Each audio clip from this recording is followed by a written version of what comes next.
আসসালামু আলাইকুম। এই যে দেখেন মুন্নির হাতের সেই ভাইরাল পুডিং, এই যে কি সুন্দর নরম তুলতুলে নড়তেছে। আর এখানে বুন্দিয়া নিয়ে বসছি। বিসমিল্লাহ। ও, এই পুডিংটা এত সফট হয়েছে যে তুলতে গেলে যেন ভেঙে যাচ্ছে। এই যে তুলতুলে নাচতেছে, পুডিংটা নাচতেছে। এই যে ক্যারামেল ছিল। বিসমিল্লাহ।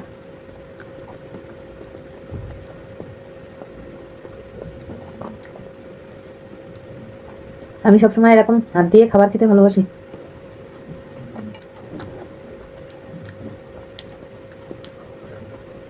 মানুষে খায় চামচ, আমি খাই হাতে।